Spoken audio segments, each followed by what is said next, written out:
Hello, hi everybody. Welcome to my channel. I am wearing red to symbolize a little bit of fire, a little bit of roasting. Mic check, mic check. Let me just start off by making sure everyone can hear me. Not too much echo. Mic check, mic check. Let me just start off by making. That was me, guys. That was me. That didn't sound too bad actually. I'm glad that happened. Crown going to be wobbling. Welcome to the roast. This is the first ever roast. I'm just trying something new. I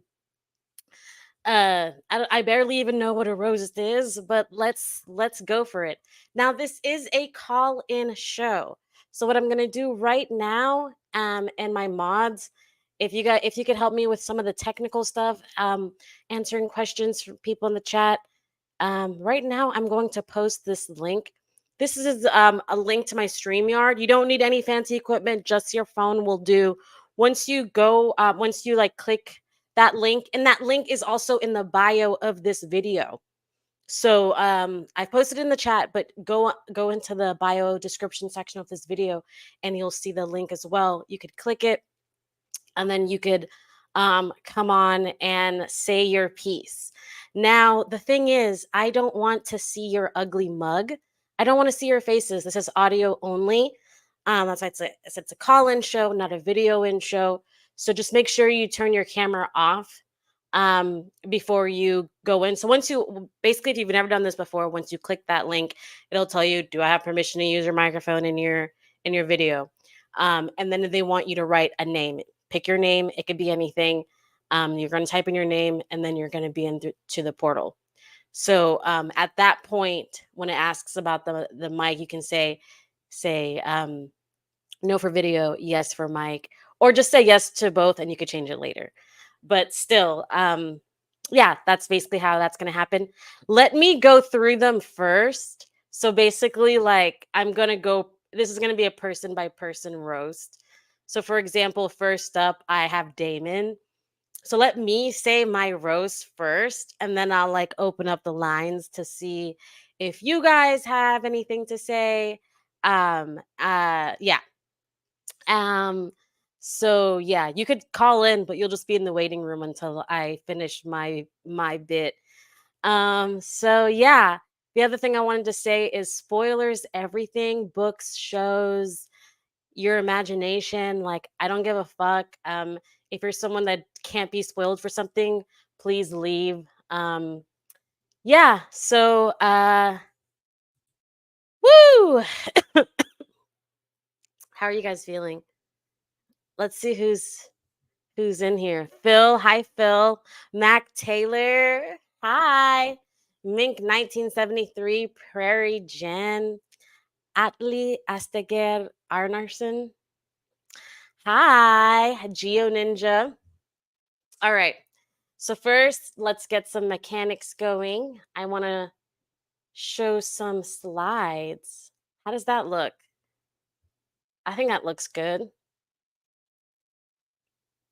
Oh, I like this better. Yeah, so let's get started with this roast. First up, oop, we already have someone waiting to say something. Hi, Alex. Thank you for being in the waiting room with your camera off. That this is so funny. Here we go. So yeah, I'm definitely going to be reading these bullet points and then saying them to you guys because listen, I can't be trusted to speak from the present um because I'm wasted. Anyways, let's see. Damon, come up to the stage. Damon. Damon, you are a bitch for sending Ren and Stimpy to do this. You guys know what I'm talking about. Damon, what happened to you? Whose man's is this? That's like the hound sending Hot Pie to kill the mountain. It would never happen. Damon, y'all, is this your king? Listen, The reason that Vardis Egan declined to fight Tyrion is because there is a certain type of honor. There's many different types of honors and codes, and they vary from person to person. Um, but there is a certain type of honor that dictates that some things are too low to kill. If it's like too easy, it doesn't even count. It's like not worth it. He changed his mind though when it came to fighting Bronn, his equal.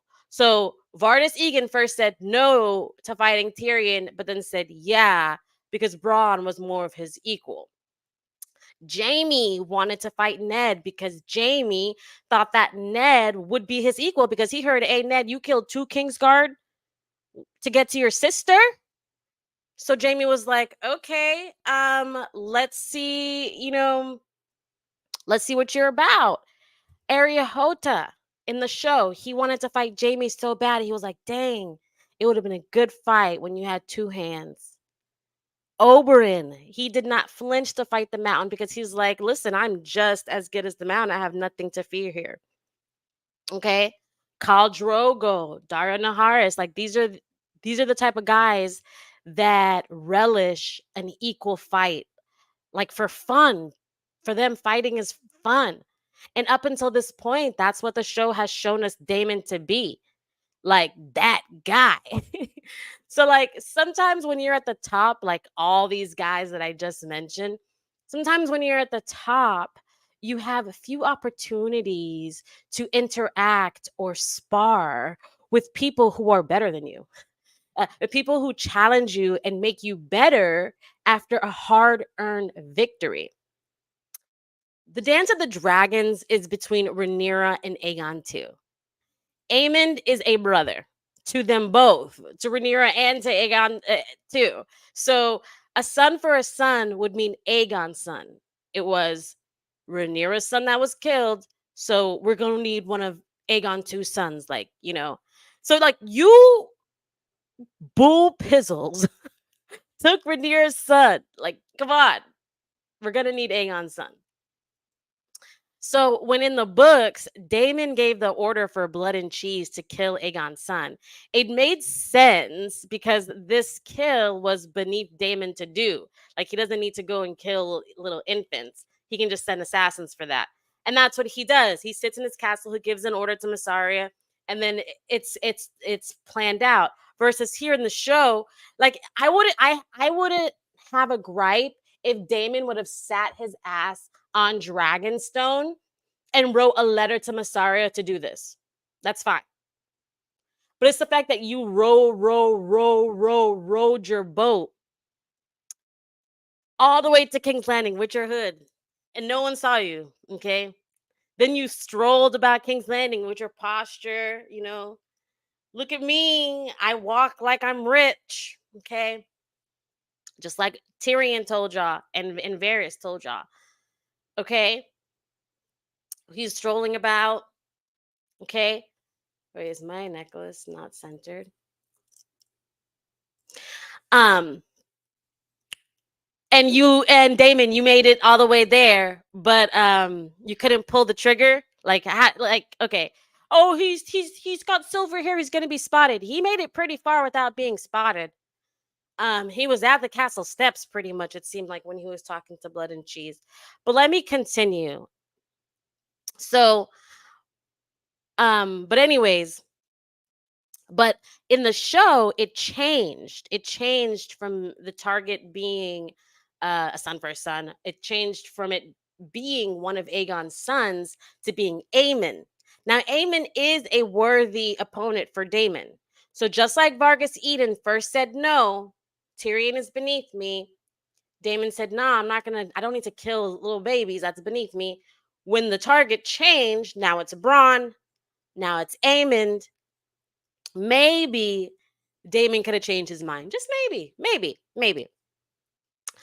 Or yes. Okay. There are a million ways to play this out. Like Damon is good at this. For the most part, he is a man who takes hold of his life and destiny and makes his own dreams come true.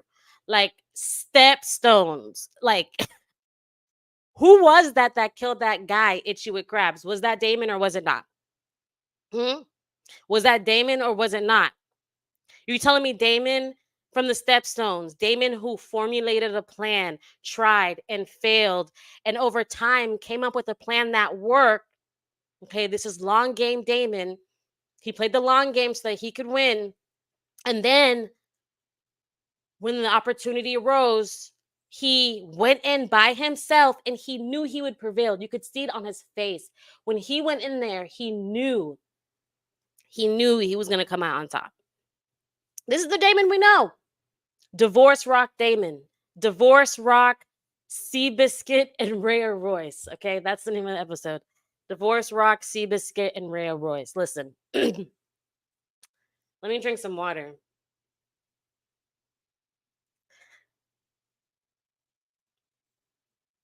Atli Astager Arnarsson says I have to change my YouTube handle. Why? Saying your name is like practicing for kissing. Like it's like a tongue twister, but it's good aerobics. Your tongue's a muscle, you have to exercise it.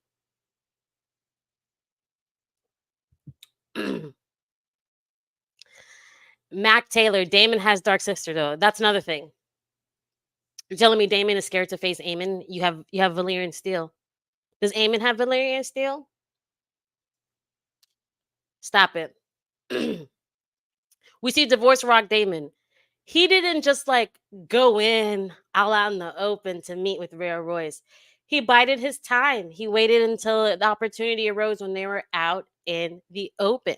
So you guys are saying that like, oh, Damon's just gonna rush into the castle and be seen. No. This is evidence that Damon can be cunning, he can be skillful, he knows how to research. Okay. This is the Damon we know. We saw Damon kill a man, switch his body. A very hard thing to pull off. The timing alone. He was able to fool the parents into thinking that Lenore was dead. Do you know how hard that is? Damon is very capable. This is the Damon we know. Y'all think main characters can't go into battle? Hold on. Let me call a real dragon.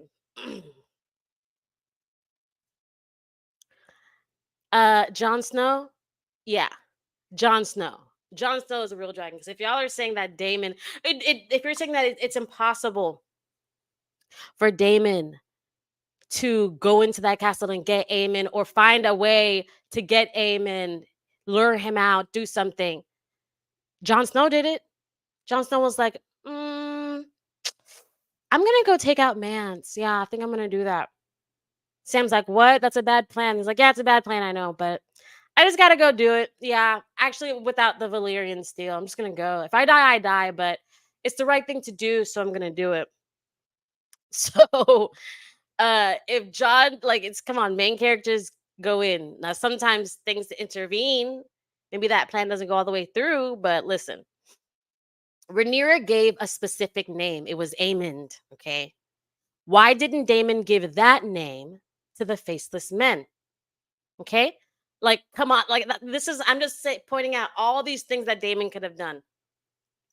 Damon was able to find Mysaria in the belly of a ship, and y'all saw y'all girl. She was not looking good. She was looking skinny. She was looking like she's been there for a while. She was looking like, well, she couldn't have been there for that long because hasn't been that. It's probably been like what 2 weeks since episode since her thing got blown up. Anyways, but still, I don't know. She was looking skinny, but that meant she was good at hiding. Um, if Tyrion could make it in a barrel, Mysaria should have made it to wherever she was trying to go. But Damon was able to track her down in the belly of a ship, pull her out. Like, but that's as far as his expertise and cunning goes. Um, what happened to all the trap doors in the castle? You know, the same trap doors that the first time we saw Damon, remember, he was sitting on the throne. How did he get on the throne? The damn guards that were guarding the throne were like, because he somehow snuck past them like Arya to be sitting on the throne. Rhaenyra walks into the room. He's already on the throne. What secret passage did he use? Was he aware of? We saw him again spying on the small council. What secret passage did he use? Damon is using trap doors to get Rhaenyra out of her room and into freaking flea bottom. Even Kristen Cole, the best the best guard there is, didn't even know that she left her room. Okay. Rhaenyra is also using these secret passages to listen to Papa Strong and Big Dick Strong when they were talking about, what they need to do. So everyone knows about these secret passages except for Blood and Cheese. Blood and Cheese, they don't know about these trapdoors that lead into specific rooms. What they know is how to openly walk around, making noise, footsteps, clink, clink, clank, clank. And even like it's not even that they're making noise. It's like whenever they're caught, they're always like, "I look suspicious." Ah.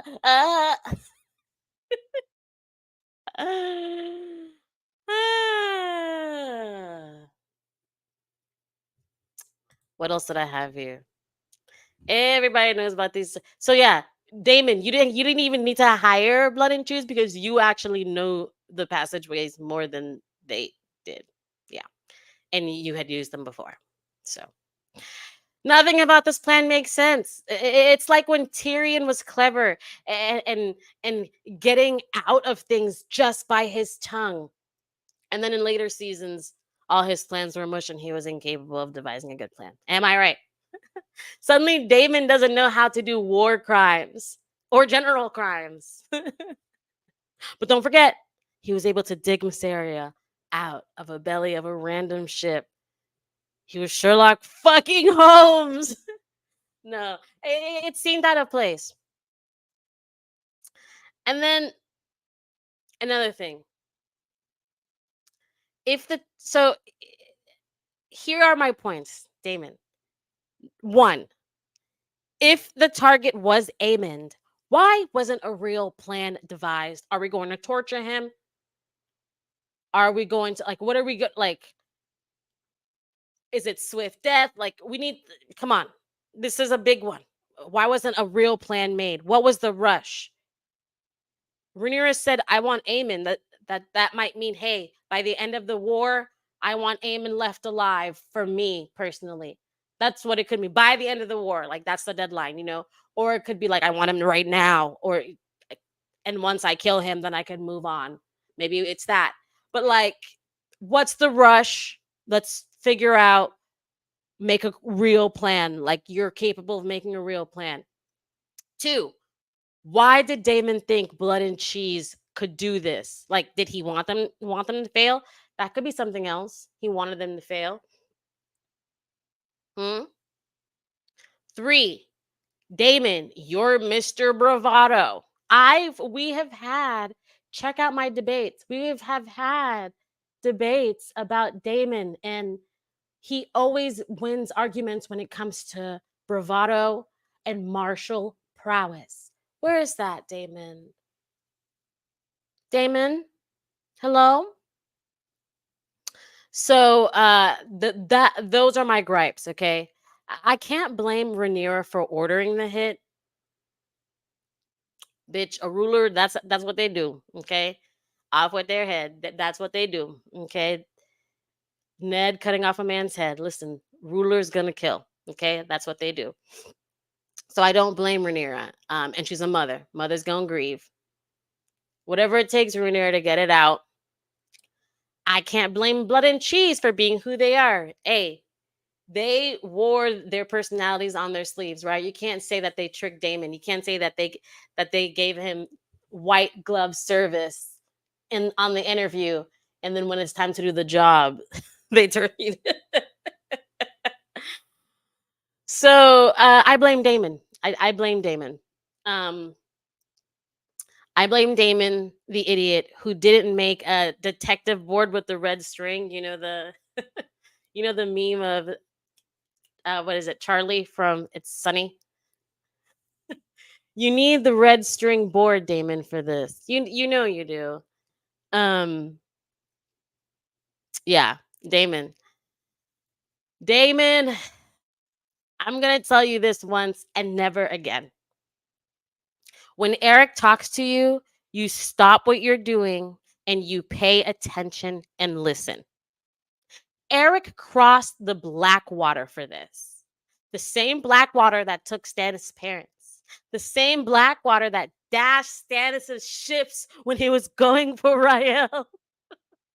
The same black water that had Durndon in the tizzy. Okay. Eric crossed the black water with a homie with a crown for you. You put respect on his name. Put it on his name. So don't talk nasty to him. Damon, don't make me repeat myself. And just know, Damon, that Rhaenyra is gonna beat your ass.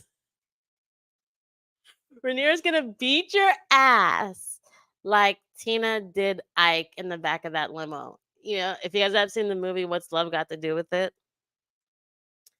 Yeah, you guys haven't seen domestic violence yet. You guys thought a little neck grab, a little chokesty, a little chokester. No, Rhaenyra is beating his ass. Damon has to go into hiding for a few days. Um, and that's the way he likes it. I would know. Okay, I would know. So, Damon, that is my roast on you.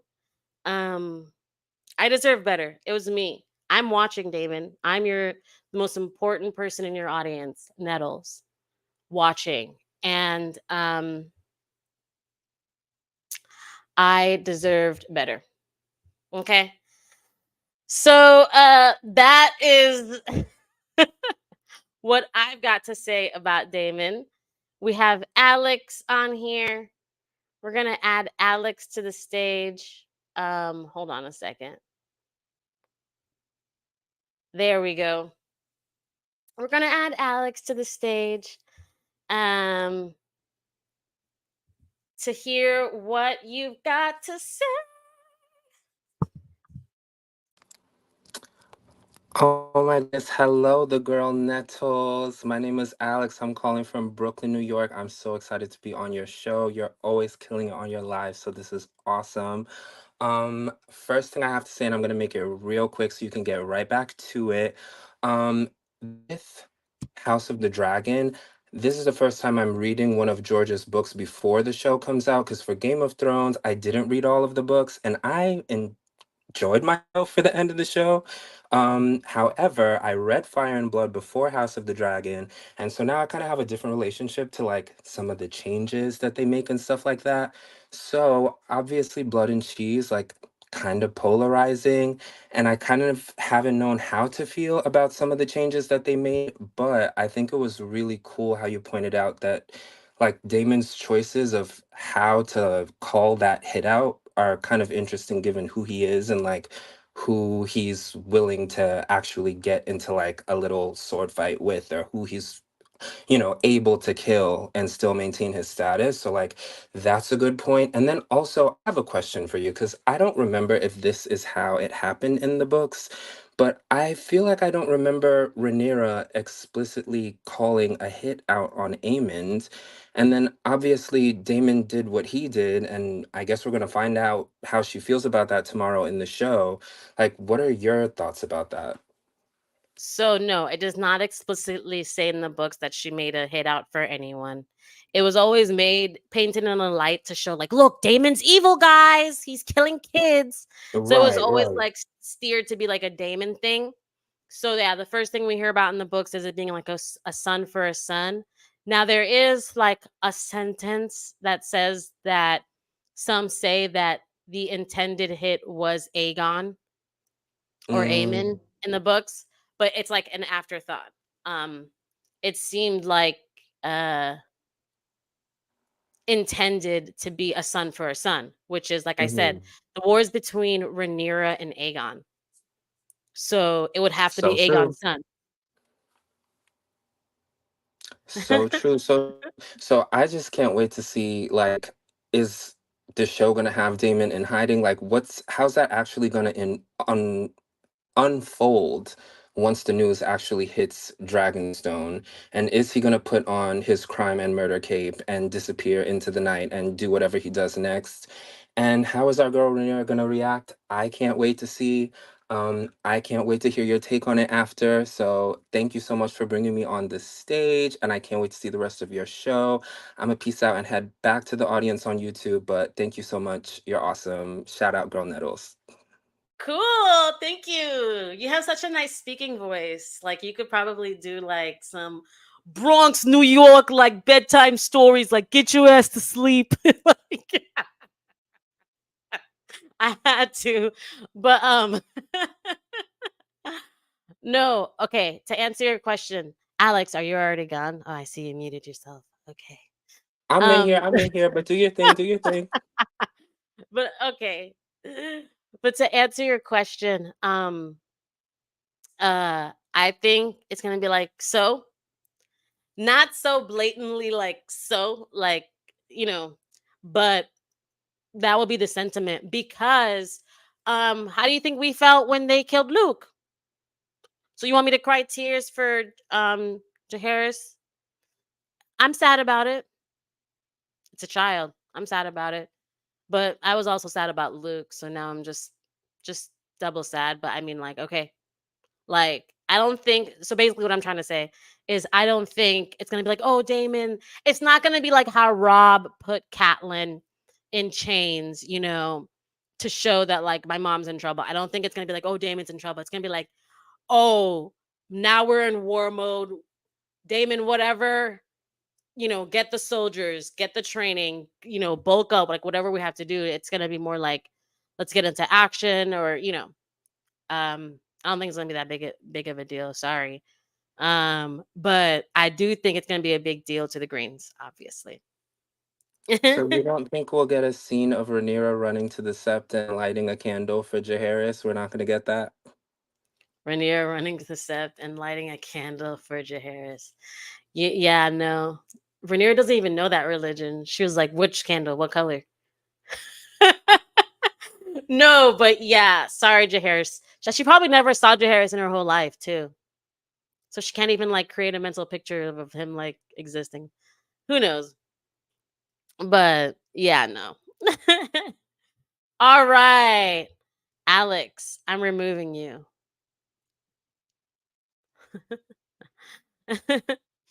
All right. Next up, we have uh-oh. Uh-oh. Uh-oh. Uh-oh. Oh no no.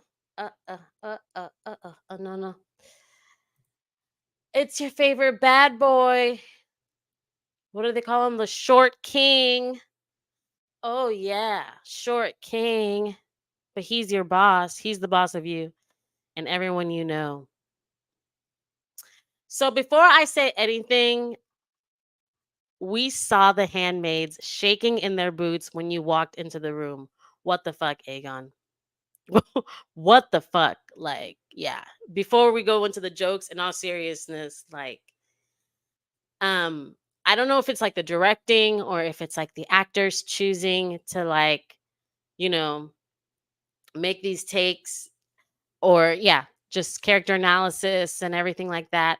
Just good acting. But like if you've seen it in real life, you know exactly what it's like. It's hard to explain when a man walks into the room and they have a visible effect on all the women in the room. All the women in the room stop being themselves. And they go into sometimes it's not even like sinister. It's like you have the annoying boss and like so I have to stop laughing. My posture comes up and I'm like pretending to do something, Sometimes it's just something like that. But there's also the that same thing that happens when like the uncle that wants a hug comes into the room. It's like, oh, all right, pull your skirt down, sit up and like don't put yourself in a position where like, you know, that you look too good. Like make yourself ugly. I don't know if any girls can relate where you have the like make myself ugly. Um, but yeah. Okay, now it's time to stop being serious and go into the jokes. So Aegon thinks that this is Billy Madison. Like, wake this dude up, okay? But Just like Billy Madison, I'm starting to think that I can fix him. Like, really. And the reason is because, like, this man was like, he lives in the moment, okay? He's enjoying life. In the moment, he's fucking won. His ass is on that chair, okay? He has a dragon. Like, can life get better? Like, who, like, and so he's happy to be alive. He smiles as he enters the room. Do you smile as you enter the room? Do you brighten up the room? Everyone else is boring as fuck, okay? In this episode, they go to the green side and they're like, "Oh, I'm all serious because we're in the war. It's like I'm Otto. I'm serious. These are the rules, guys. The rules." And Aemond and Criston Cole, "Hey, even in our spare time, we've got to be making plans. Making plans in the small council isn't enough. You're serious." Then you go over to the black side and it's like Rhaenyra, and it's like, oh, I'm sad. Everyone's so sad. Cousin Lukey is a digestion lesson. Cousin Lukey is dead. Oh, we're sad. We're sad. We're sad. And then you have Aegon. Aegon's the only one. His back is broken, bent down, Quasimodo, from carrying the comedy for the entire show. He's the one that's giving us these light-hearted moments that we got in Game of Thrones. We need the balance. We need the balance. So, yeah. But on a serious note, why does he walk into the room like he's Jack Sparrow? Like, why is Jack Sparrow in this? Okay. Why don't he walk into the room like Ah. But yeah, that's my roast of Aegon. That one is short. That one is short. Would anyone like to come to the stage? Anyone want to come to the stage? This will give me some time to catch up on what you guys been saying in the chat.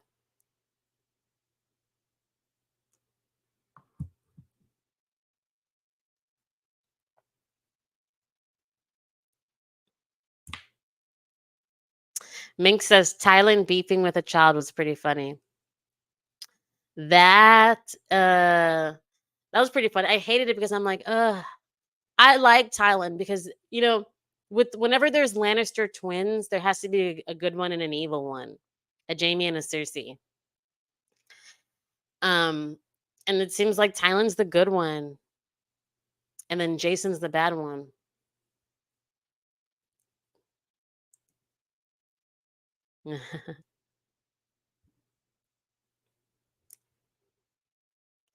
And what was Bella Baxter doing working in the Red Keep? I don't know who Bella Baxter is, but if you do, I hope you can laugh.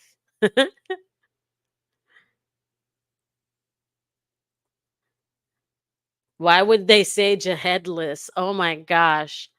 Nelly says so. What pisses me off is the fact that they're going to focus on the reaction Jahedless when we barely got TB morning Luke. Team Black morning Luke. What pisses me off is the fact that they're going to focus on the reaction Jahedless when we barely got Team Black morning Luke.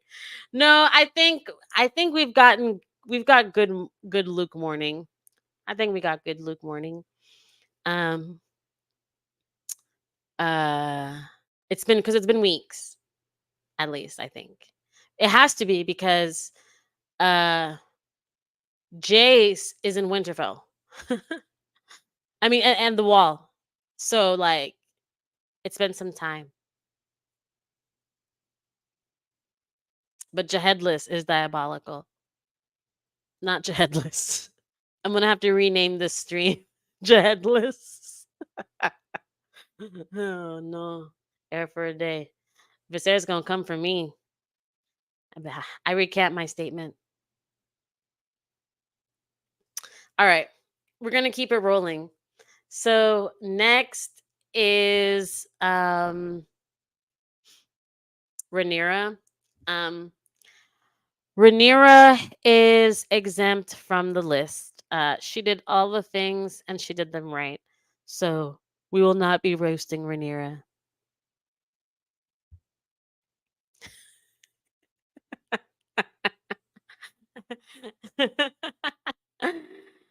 So the wall, so yeah, it was cool, but all we got was info that we already knew, okay? Like Cregan, like yeah.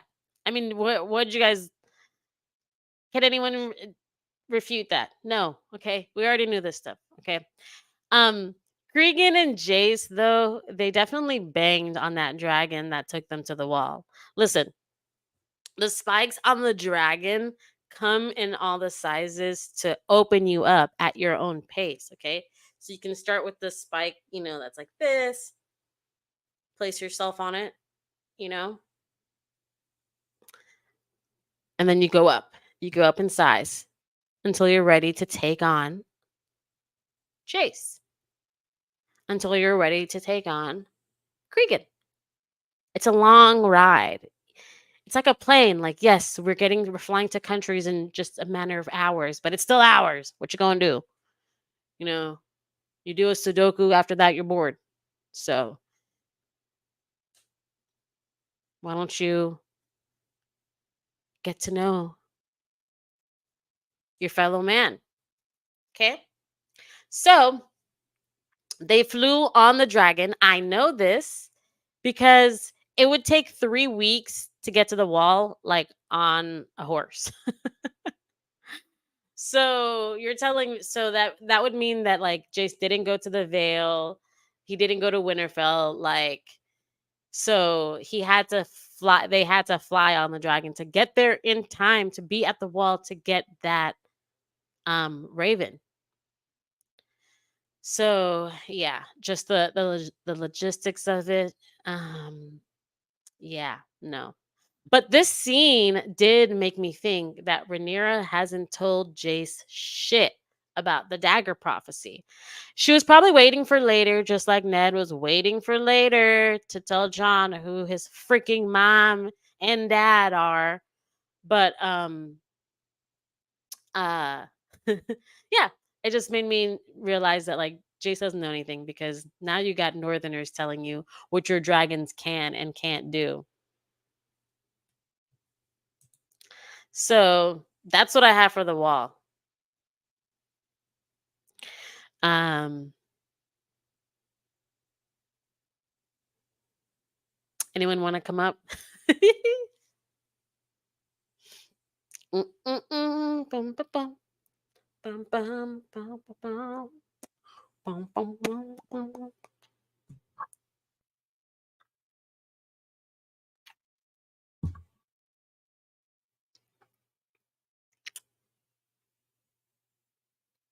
Someone said that I look sad. I don't look sad.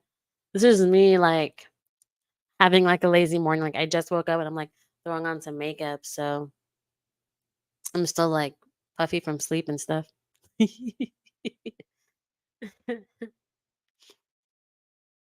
But it's okay. Humans look like this sometimes. They're not always perfect. It doesn't help that I drink.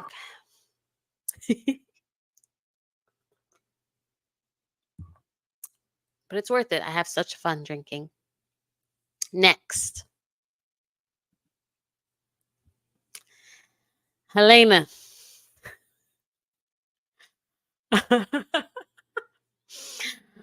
Baby, stand up. Stand up. Stand up, Helaena. And by stand up, I colloquially mean speak up. Okay? Aegon was actually listening to you this time, Helena. He was, but you were talking poo poo. Rats. Rats. Come on. Like, he stopped what he was doing. He turned fully around to look at you. This was your chance. And you said rats. Really? Like, why couldn't you say, like, the catcher at least or something? Or the two men who will appear? I honestly don't know, girl. Figure it out. I'm not a psychic bitch. I'm a dragon bitch. Like, but yeah, um, Aegon's in a good mood. You need to recognize that this would be the chance to tell him some important things, or like get your way on personal matters. Like, you need to see the opportunity. Um, because after this episode, he'll never be happy like this again. Gone is this smiles every time he walks into a room, Aegon. Um, so, you know, this was our one chance at seeing him. Um, and another thing, you should have run to Aemond and not your mom. Aemond would have avenged you and caught blood and cheese before they went down the ladder into the tunnels. I promise you that. No, just run into Aemond, run into his room, show him a nipple, and be like, "There's two men, and they look like this. Go and get them." And Aemond would have got them.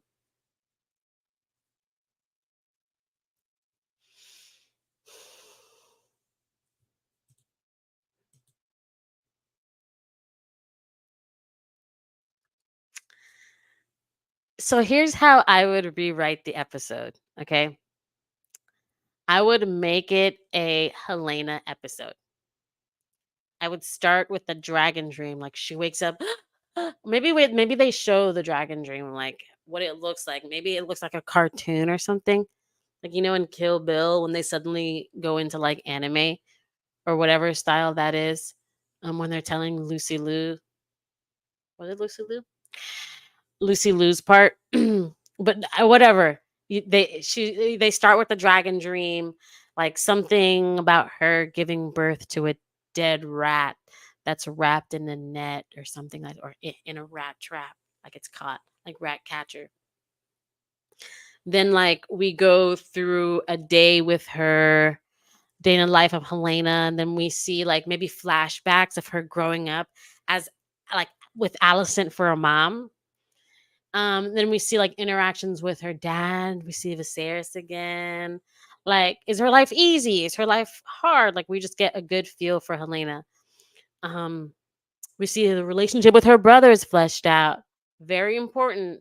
I'm not saying that she needs to have an affair with Aemon, but make a choice. Make, either or. Um, but it would be an opportunity to show how it was like to be an autistic person in the medieval world. This show does a good job of showing what it's like to be rich in this world, what it's like to be poor, what it's like to be a woman in this world. Okay, so what it's like to be a dwarf or othered in this world, what it's like to be a whore in this world. Show us what it's like to be an autistic person. What does masking look like in a medieval setting? Um, why isn't she better at masking? She has all the tools she would need, I guess. Um, because usually in the old world, autistic look like, oh, eccentric. That's our eccentric rich uncle who has an entire room full of ostriches, live ostriches. Like, I don't know. There were people like that. They had the money, so you called it eccentric, and it was delightful. And they threw the best parties, whatever. But yeah, it would have been an opportunity to do something. Um, and then in the episode, I would have her warn everyone individually, like a quick scene with Alicent, one with Otto, Aemon, Aegon, the Maester, and then Kristen Cole, of her like warning them in different ways, saying like, "I don't feel good about this," or like flat out saying, "I saw a vision. Please believe me this time." And then they all humiliate her, or they treat her like the boy who cried wolf, and they're just like, "Whatever, Helena." And then, but this time it's for real, and so like that is part of like the madness. It's not just that I saw something horrible happen to my kid and now I'm messed up. It's like, this is who I am, and I think the purpose of the episode is to make you fall.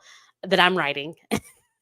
I'm rewriting. The purpose of this episode is to make you fall in love with Helena and fall in love with her kids. Also, obviously, in when you're walking through the day, you're showing her kids. She's having flashbacks to giving birth to them and like feeling motherly love. I don't know, whatever.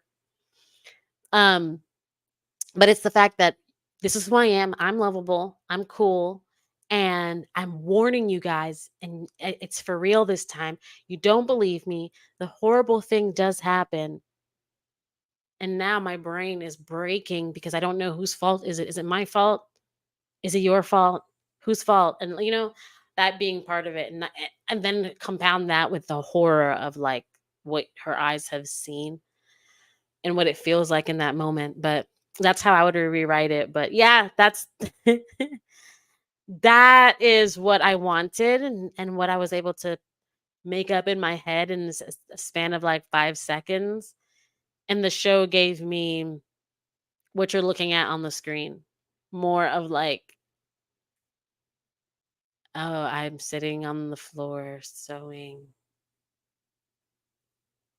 Yeah. Like, I don't know. Yeah. Dry. Dry.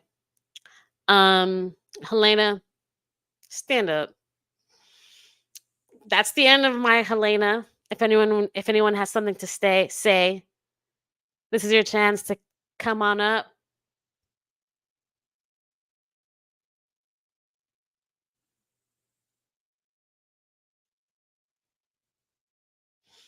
Bushmaster says, not gonna lie, if they knew she can predict the future, they would use her like in Tom Cruise movie Minority Report.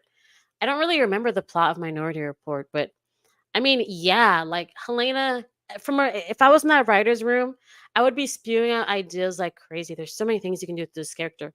Imagine if they started off by showing her like this, how season one and like even this episode showing her as docile, and then this happens and she snaps. The same way that like in order for Bran to unlock his visions, he had to lose the most important thing to him, his legs, obviously. And yeah, we know to be isolated in like a dark area and to be alone with his thoughts, but it's losing that thing you've been fighting for, that you've been living for. um Imagine if she snaps and her visions become more clear and she becomes like Melisandre. Now she's sure of herself. Now she's like Stoneheart. Now she's like, Aemond, do this. Aegon, you do that. You listen to me now. I've seen this. Send your troops there. And like it's, of course, it's not written about in the history books, but it's Helena doing this stuff. And maybe Helena does get on her dragon. Like I said, the history books, girl, y'all know about them history books. They're a suggestion at like what happened in history, both real and our real history, and you know Westerosi history. Stop it. But that's another choice I would make if I was a writer. I would make her to switch, because I am an actress. I've been acting since I was 9, and by acting I mean like went to an art school, competed in thespian festivals, won, oh, like always won. Um, in festivals. I got into a really good school for college. Sorry, I just have to give my credentials because people say like actress and they're like porn. And I'm like, no, I mean like I didn't have a social life because I was always at rehearsal. Like I mean I'm like awkward and I'm like behind on things. Because so this took up so much of my time. And I love it and I still do. But I say all that to say that like as an actor, I love the challenge. I love to show you like Jamie's character. I love to show you that I'm this and then I can switch and do the opposite. And I think we as humanity love to see that because it gives us hope that second chances do exist and that you could live your life one way. And if it's not satisfying, you can have it in a way that can be satisfying to you. You could switch, if that makes any sense. Okay. So that's it for Helena. Get off my screen. Next. Whoa, Bushmaster. Let's get you off. Okay. Next, we got Cole. Cole. Cole.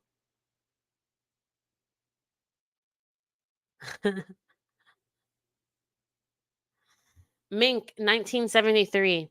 says there was a whole thing about how she records her visions by drawing them. Yes, yes. The gray area. She recently did a video.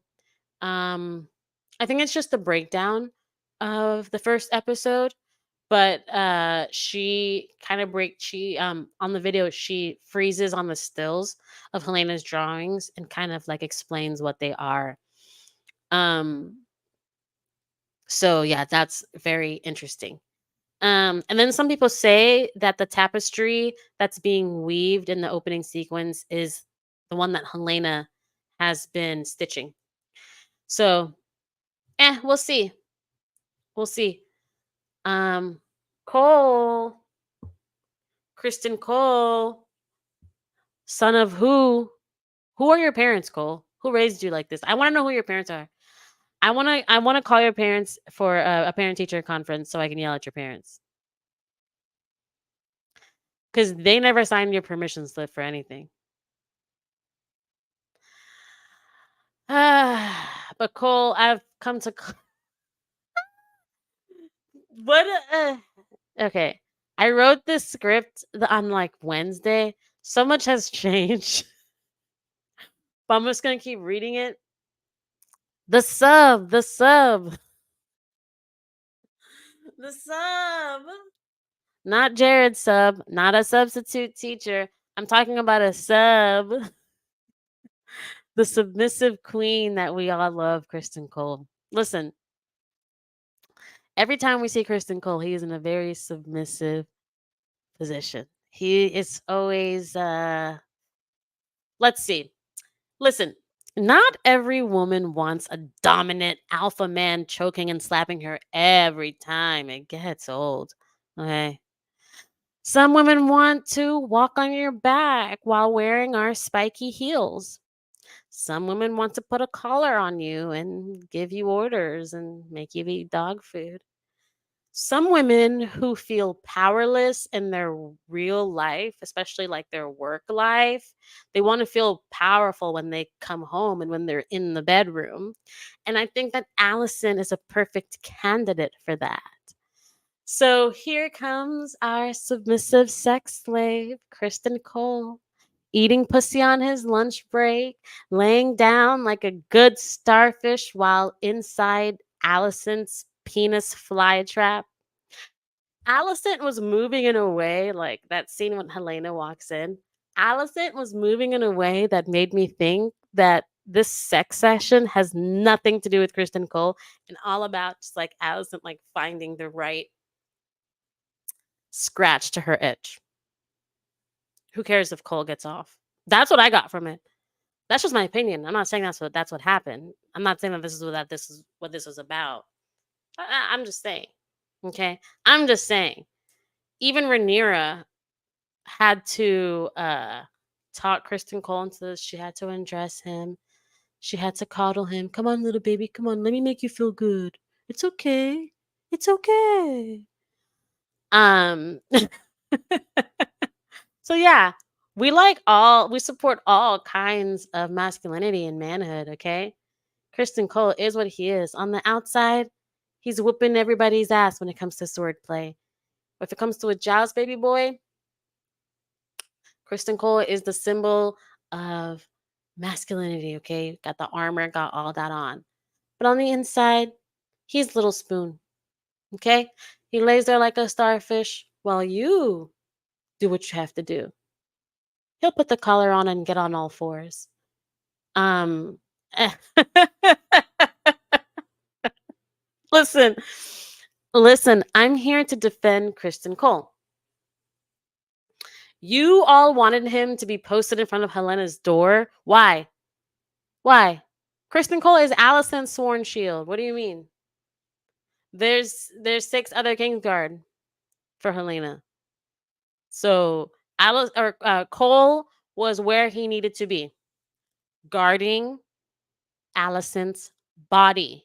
Okay, he was doing his job too well because they said guard her body. So he was like, I have to be inches from her body so that nothing else can get to that body because it's me in between it. Okay, so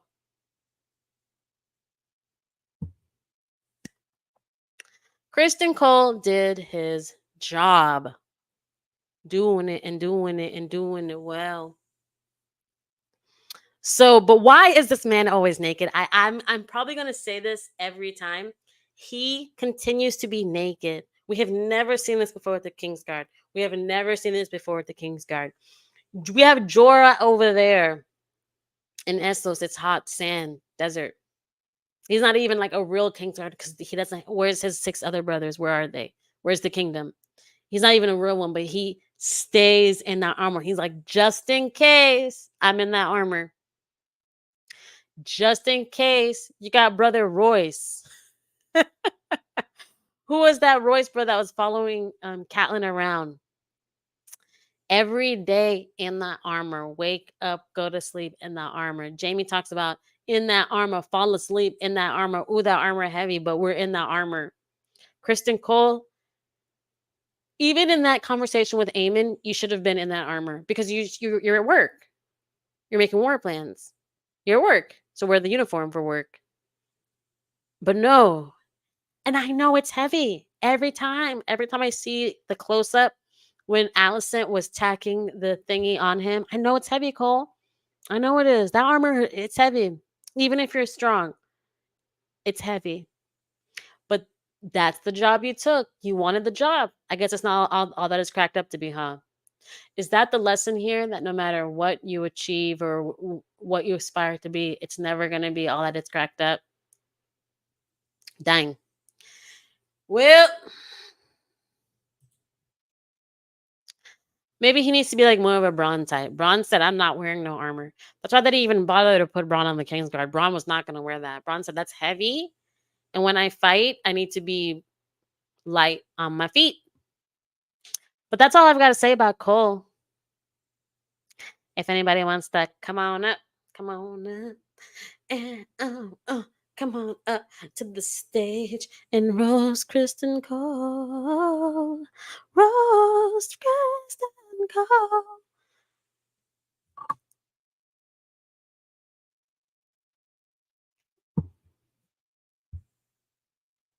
Maester of Tinfoil says, did not stop writing even when she heard the door open. Catboy Cole.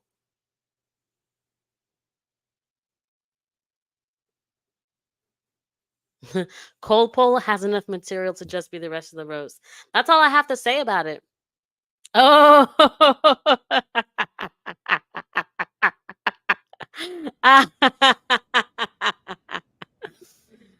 Oh boy, we have the Maester of Tinfoil. I laughed immediately because I knew you weren't gonna let you weren't gonna let Cole just. What do you have to say? Hello, hello. Hello, hello. I will be on for just a brief time.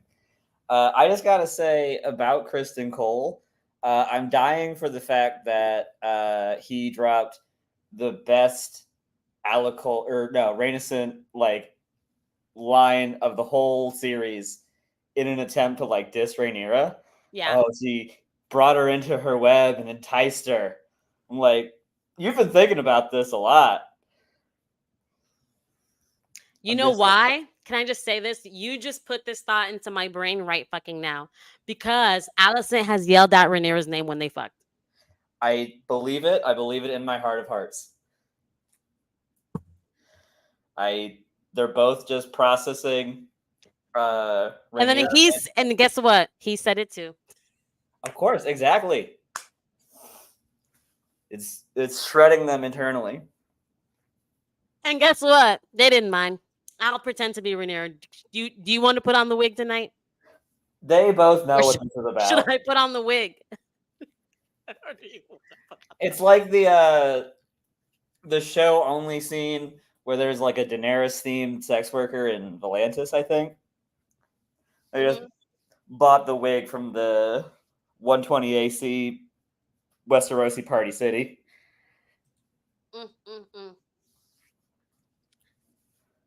Party City. Feast of plenty. Feast. Festival Kingdom. Dum.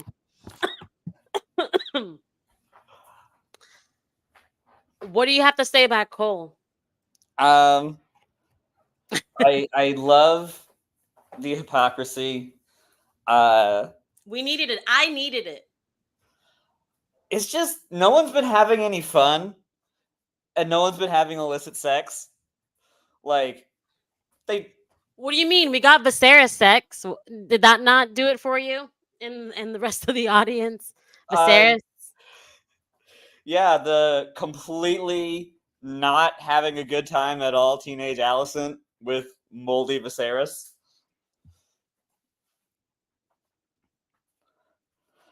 No, that's the good stuff. So you're happy that Cole brought you some it looks like consensual sex. It does.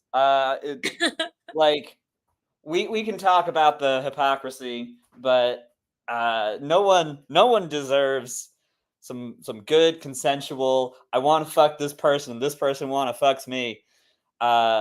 Good times like Alicent after Viserys and Larys. Dang. Dang. It would just get off their high horses. And here we are. There's something I can hear about do get you- off high horses and getting off through whoring. Do you think that well, what do you think happens now? Some people are already saying that that was the last time they had sex. That this is going to be the rift, and he's going to treat her like Rhaenyra. Some people think no, they're just going to keep fucking because it wasn't like he's not supposed to guard Helaena. Like it's just something bad that happened on everyone's watch. They don't have dragons. These two people on the screen right now don't have fucking dragons. Y'all people with the dragons, y'all the one that's supposed to be protecting. Y'all said people scared of y'all because of y'all dragons. What am I supposed to do? I could see it becoming kind of like the tension of like the Jaime Cersei relationship, where like there's a level of desire with both of them, but one of them has a realization. So it's like on and off, like we're healthy. Because the Jaime and Cersei relationship's like on and off. It's like okay, even when we're off, like we could fuck like a couple times, Right. And then we're on and it's hot and heavy until like it's off. I could absolutely see that. In the whatever trailer for the next episode, he still seems like he's trying to like be like charming to her. With his terrible, terrible haircut. Dang. It's I bad. haven't seen I don't look at the befores or the next episode. And I don't even look at the trailers. Like I saw the first trailer like I don't know, like a year ago or something. I made a reaction video and then I never watched another trailer. Because I just don't care. I'm just like, just show it to me. I don't care to be teased by a show. That's fair. Creates the what are they gonna do with that thing? Oh, that guy, he's here already. Yeah. Which I'm not going to be a pawn in their game. I'm not a part of your system. I won, guys. It was me. That's not my fandom. That's a market campaign.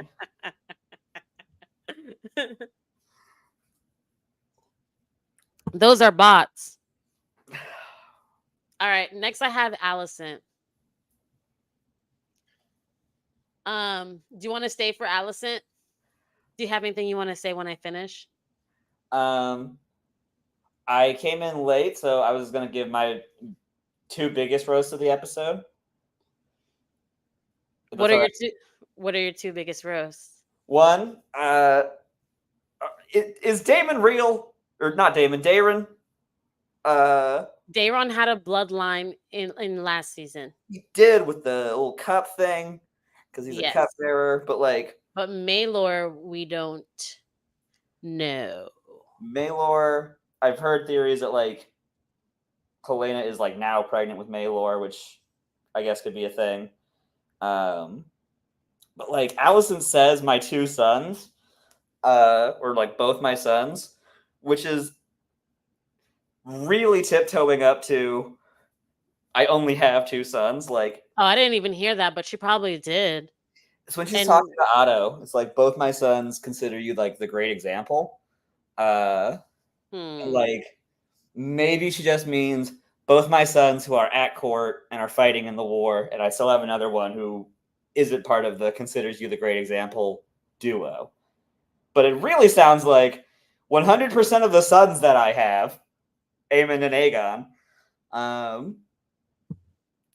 So I don't know what they're gonna do because they did tease Daeron's existence. yeah, still, it doesn't matter. Like, just to add to your roast of this concept that they're doing is like, we shouldn't be having this conversation. It should be like, mention his name fucking once. Right. Don't make him come out of nowhere because like Last season or fucking this episode. right, like it shouldn't be a surprise that Alicent has a third son. Why are they making things ambiguous of like who to keep a secret? Who, like, what are you guys actually doing? And this is why no one cares when people die. Right. I'm struggling to care about character deaths. Wake I up. cared about Harwin Strong's death. I think it was the last like character death. Harwin and Lena. Yeah, and if any writer or whatever comes across this, I would love to be in the writer's room. And I'll even take half the pay of whatever you're paying these fuckers to write. It's safe. Let me bring some danger to y'all lives. It's trying to be too safe. I believe I'm a big believer in like a lot of the problems with late season Game of Thrones come from characters that were supposed to become more overtly antagonistic, like Tyrion and Dany, were just like, no, we're too committed to like preserving their likability. But then there's no like conflict, there's no villain, there's no tragic fall, there's no build up if you actually do like turn them villainous at the last second.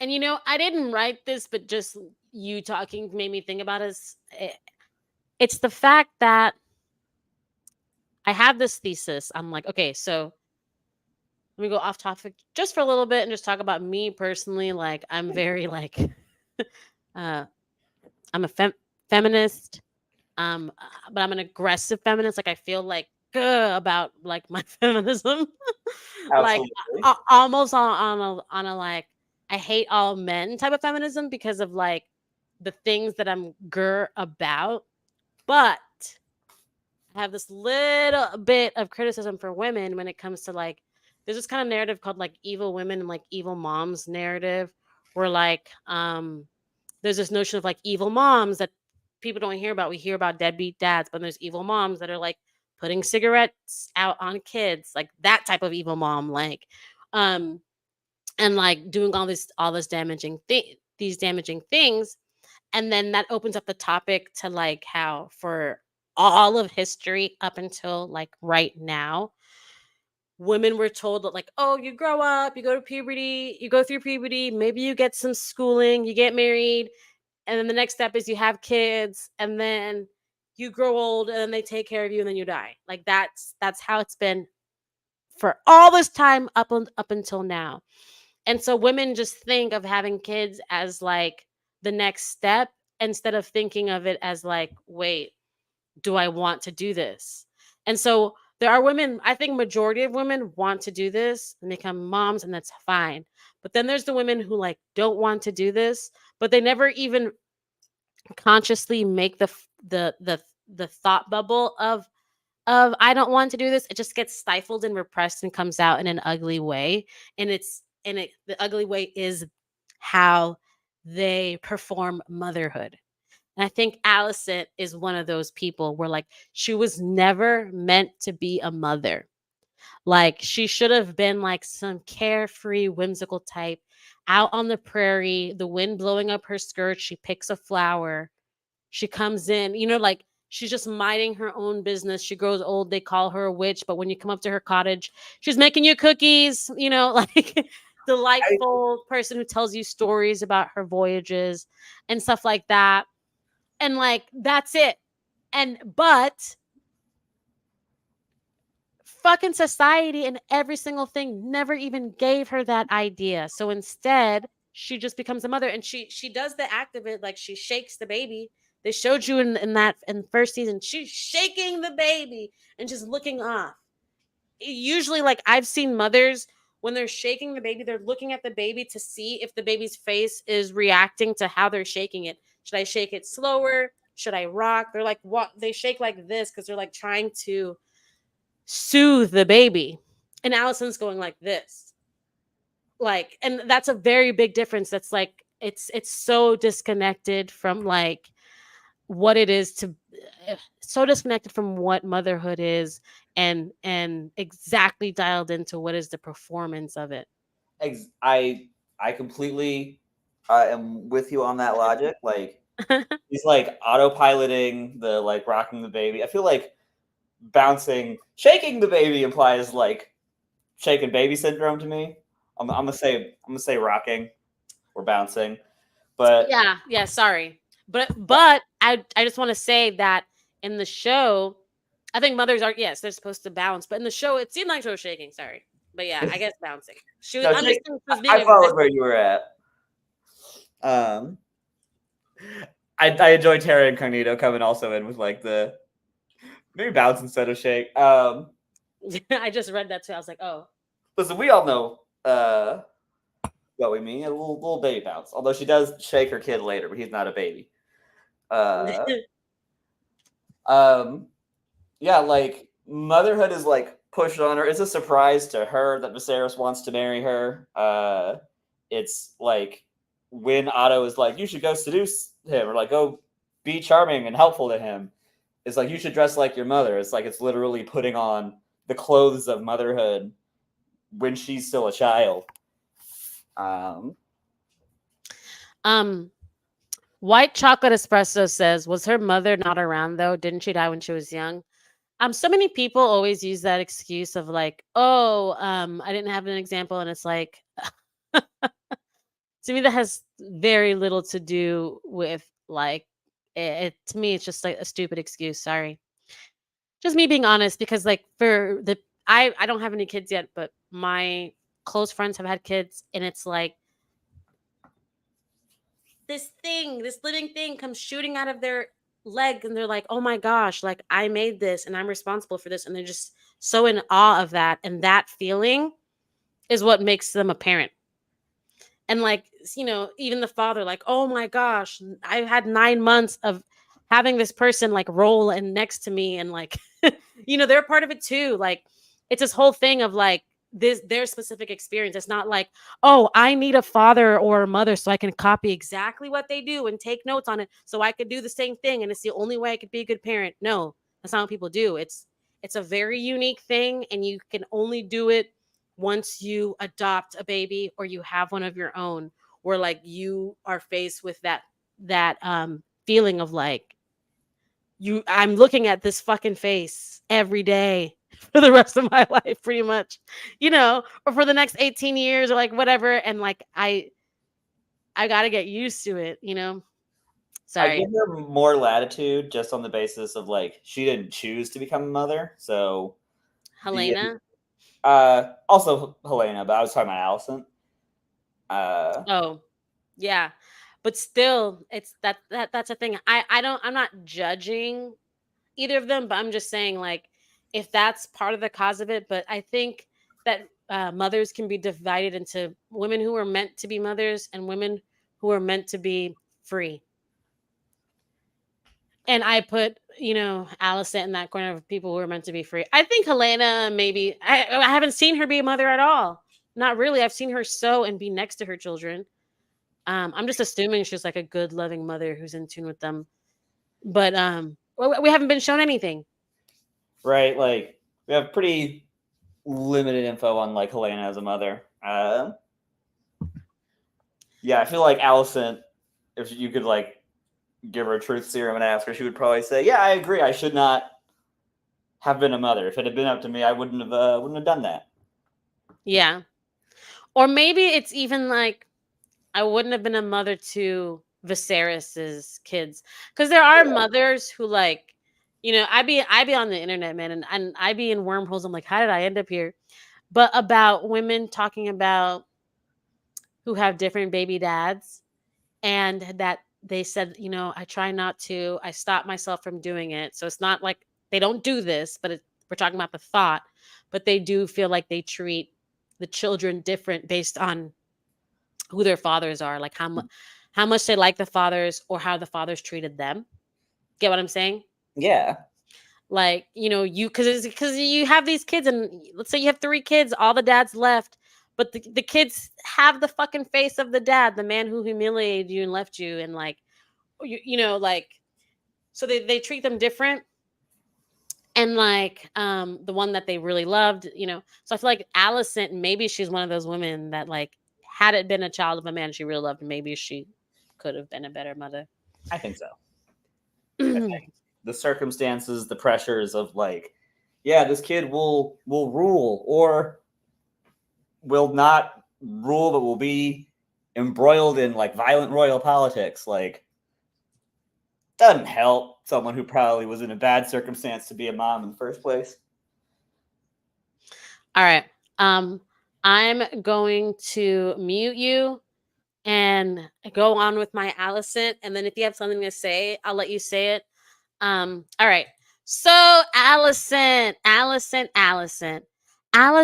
is the type of person who gets horny at funerals, because we saw her fucking twice that we know of, that we even know of, while Team Black mourned. She was fucking when everyone was thinking of death. Okay. Alicent, you can light all the candles you want, but I'm not buying that you're losing sleep over this. Sorry, you do not care about Luke's death. He had plain features. Remember? You said I was a whore. Remember? He had plain features. Remember? You couldn't even say their names. I never in my life heard you utter their names. It was strong this, bastard that. Mayhaps the whore will die in childbirth, looking ass. That's who you are, Alicent. Alicent, come here. Come closer. Come closer. Was that you I saw fucking Criston go? I can't believe it. Alicent, I really can't believe it. I had the thought since season 1, but I'm like, no. No, you're a Madonna figure. Criston Cole would never. He has a Madonna complex about you, and you take yourself too seriously. The lowest thing you would put on your OnlyFans was the feed, and that's it. Some women are one and done. There's just one thing they'll do. That's their price. That's it. There's no going further. There's no haggling. I thought that was you, Alicent. I thought that you had those types of boundaries, Alicent, but you don't. And you're so much better written for it, and you make me so happy, Alicent, that I could call you hypocrite with my chest held out. I'm so proud that I have proof of who you are, Alicent. But I'm disappointed. Not you. Not Alicent. You a liar. And you a cheat. And I don't want you. I don't want you. I don't want you. I don't want you, Alicent. I don't want you. If you guys have seen that Michael Jackson movie, you know what I'm talking about. You a liar. And you a cheat. And I don't want you. I don't want you. I don't want you. Hypocrite. Hypocrite. Let's look at the definition of the word. A person who acts in contradiction to his or her stated beliefs or feelings. Its etymology comes from the Greek word for actor. Actor. Someone portraying something that they're not. Actor. Alicent, you acted like you were Rhaenyra's friend, but you wasn't. You acted and played hard to get, with Viserys, but we know you was a pussy popper, Alicent. You kept acting, and we as the audience don't even know who you are. Like, we really don't. We have no sense of your personality, Alicent. We have no idea. We don't know who you are. And we as the audience don't care because you're so boring. What they've chosen to portray is so boring that this is the first time we've seen you come alive, and it's because you're having sex. Ugh, what a waste. Mm. One note, bitch. Mm. Take off the Catholic school uniform and get a real personality, Alicent. Take Aegon off the throne, and you go on a eat, pray, love trip. Buy a good bullet vibrator and just spend time with yourself, Alicent. That is what you need. That is your perfect ending, Alicent. Back to hypocrite. The literal Greek translation means an interpreter from underneath. So when you break it down further from actor, like we're the ones who say, oh, it means actor. But when you translate, etymology, the actual words, it means an interpreter from underneath. And that's because actors uh, wore masks back in the Greek ancient days. But listen, Alicent isn't the only hypocrite. This definition, these three definitions that I've given you, also apply to Criston Cole. He is an interpreter from underneath. You get it? An interpreter from underneath. Like, because Criston Cole is an interpreter from underneath Alicent's dress. He was interpreting. He speaks fish. He speaks cat snatch. He even interprets minge. I just gave you three definitions of hypocrite, and these two bitches fall under all three, okay? The literal definition, which is someone who lives in contradiction of their beliefs. An actor, they're both acting. Criston is acting like a Kingsguard. Criston is acting like he has morals. Alicent has so many acting hats on, I can't even begin to list them all. Acting like a good mother. Acting like she gives a fuck. Acting like she's Christian, or not Christian, oh my gosh. I'm so sorry. Acting like she's religious. The S's are the hardest after your second cup. Alicent, Criston Cole, hypocrite in three ways of the word. But it's a roast, but it's a happy roast. I'm so happy. Like, if you could know how happy this is what I needed. People were like, oh, you hate Alicent for no reason.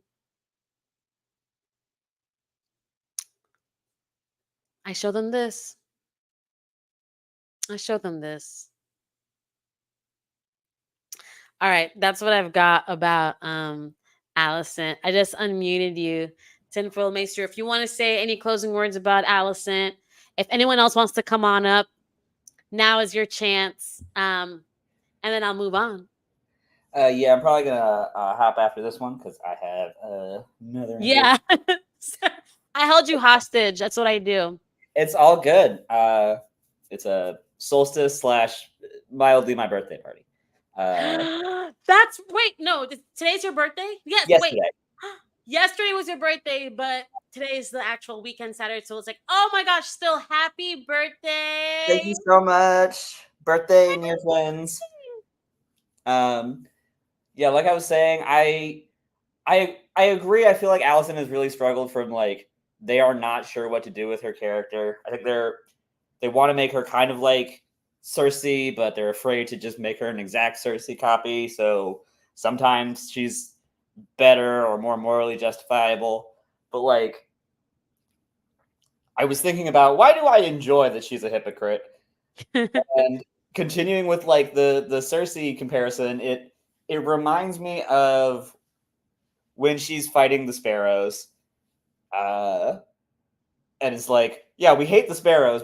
We see them kind of like as antagonists. Do I want Cersei to get away with it? Has the show made me root for Cersei getting away with incest? And it's just, yeah, because she's juicy. There's something No, it's because exciting the sparrows are so fucking annoying. Like, shut right? up. And it's just having someone to like play against livens up characters a lot, and I feel like they've been so averse to like. I think they're afraid of creating just like a hate pylon. We saw this with like Skylar White in Breaking Bad. Catelyn Stark kind of gets some of this. Just like they don't want her to become like this like hate totem for fans. So they keep trying to like avoid going all in on like her being like any kind of like villainy. So every like half step they make towards her being like morally ambiguous, they gotta take another one towards like, oh, she's nice. Like, yeah, she's gonna continue the war, but she cares about Luke. I don't buy it though. I think that, and it's like she's such a different character from what she is in the books. She's like younger, more like close to Rhaenyra in both like age and relation. Whereas like in the books, she's like this like clear rival to Rhaenyra, which I think makes for a more coherent character than this sort of like halfway rivals and like halfway we're still gonna be besties. I know. And now, like at first, Alicent's god was the 7. And that's what made her righteous and like, oh, I just can't be friends with Rhaenyra because she had sex and my god said no. But now her god is the fact that Viserys, to her knowledge, Viserys said on his deathbed that he wants it to be her Aegon. So now there's something stronger than the 7 or her gods, because those shits don't even talk because they're not fucking real. They're not real. They don't talk. But someone did talk, and it was Viserys that told you his wish. So I feel like that is a good enough motivator to keep her going, as far as like to keep marshaling so much death. You have to have that monologue within yourself that says that like I'm doing the right thing because it's Viserys' last wish. Right. I am trying so hard to not just like dip into my tinfoil of, oh yes, the 7 are definitely real and they're the same things as the old gods. Don't. I refuse. This will Happy not be a birthday, tinfoil. but I refuse. Absolutely, I fully respect that. On the surface level, it's exactly like she was deep into the 7, and then I guess she's not. But yeah, I'm just speaking of like an unstoppable force that keeps her going throughout this war. Right. You know, something stronger than religion would be that. Even for anyone, even if you don't have to be head over heels in love with someone to feel like their dying wish, I'm gonna do it. You know. Right. They're worth fighting for. That being said, I know you said you didn't watch the next on, so I will just say there's a line that deals directly with Alicent's relationship to Viserys' intention in like the promo for the next episode. Okay. I look forward to hearing your response to it. We'll see. I should roll. Happy solstice. Thank you. Happy solstice to you as well, and everyone else living on the planet. I was like, who's relevant to this? I guess everyone. But I hope you have a good rest of the stream and catch you later. Bye. Bye. Okay. So no one else had anything to say about Alicent, the Green Queen. Let's see what you guys think in the chat. I find it really funny that Stark was so adamant about the importance of being on the wall, and that why he can't send more men when we all know nothing significant happens there for the next 100 years. I know. I guess that's just supposed to show that like he's really prepared. He's one of those doomsdayers who ends up being wrong. We like the doomsdayers when it's like the day of the apocalypse, but like at any other time, we're just like, can I use that? um, Terra Incognita says it's full moon solstice. Yesterday I saw the moon. It looked pretty full, but I wasn't sure if it was an actual full moon, but it was just round and beautiful. Next. We have Larys Strong. Larys Strong. Larys, show us your foot. How about you show me your feet?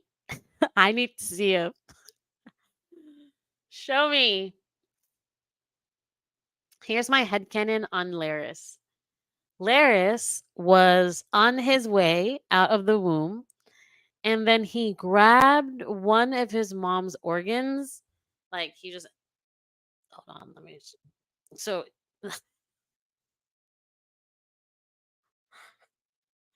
okay. Larys was like on his way out of the womb, right? He grabs one of his mom's organs on his way out and then just like puts it on his foot. Puts on his foot. I just know that he did this. I just know that he did this. So he tricked his dad as a newborn. Okay, I'm gonna go away because I'm too silly for even myself. But he tricked his dad as a newborn. How? Watch the movie Baby Geniuses or watch the movie Look Who's Talking and Look Who's Talking Too. Some babies are just different. Larys is one of them. Exhibit B. Look at this picture. Look at it. Does this look like the posture of a man with a club foot to you?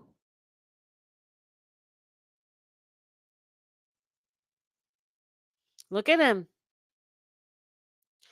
Does this look like a man whose spine is impacted by the curvature of his foot?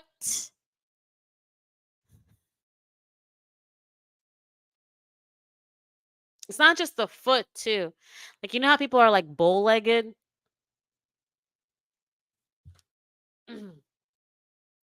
Tell me, like, a bow legged is like the tame version of clubfoot. And you know the posture of a bow legged person. Not like that.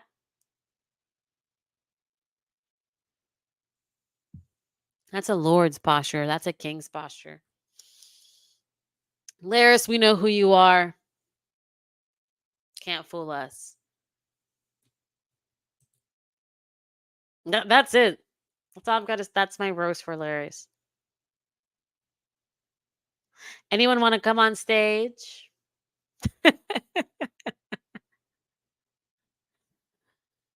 I know. He did so many things this episode, dismissing that lady's servants and all that stuff, hiring his own, but it's par for the course. That's normal Larry's things. Why am I going to roast somebody for being who they are?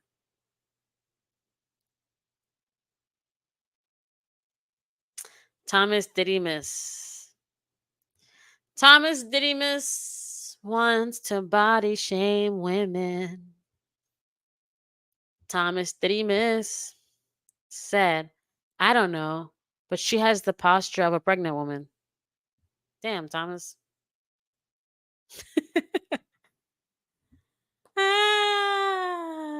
Oh, white chocolate espresso says I would, but I'm at work. Oops. That's okay. You can, if you can, you can roast when you leave a comment on this video. Let it all out.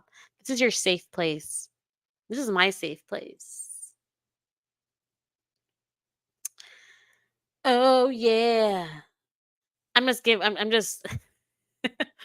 giving someone time to come up.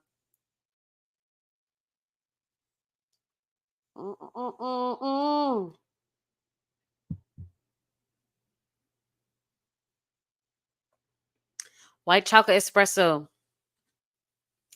If there's one you really want to do, go to the freaking bathroom. Go in the stall. It has good acoustics. Go in the stall. Lethal oregano. How are you gonna react when he finds out about Cole?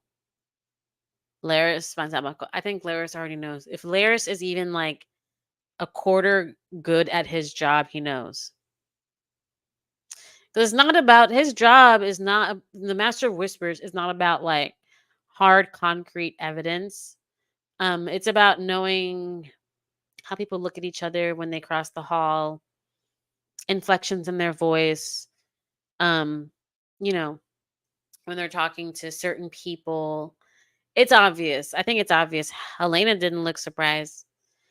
So if Helaena knows, Lair should know. And I think he said as much when he said, "Oh, I heard you were indisposed, bitch. Bitch, I went to your house, I knocked on your door, bitch." Like he said, "You weren't home, bitch, and you always home, bitch, because on Thursday at 4 p.m. you supposed to let me look at your fucking feet, bitch, and you weren't there, bitch. Oh, you forgot? You forgot our appointment?" That's that's basically what Larry said. Next, we have the white worm.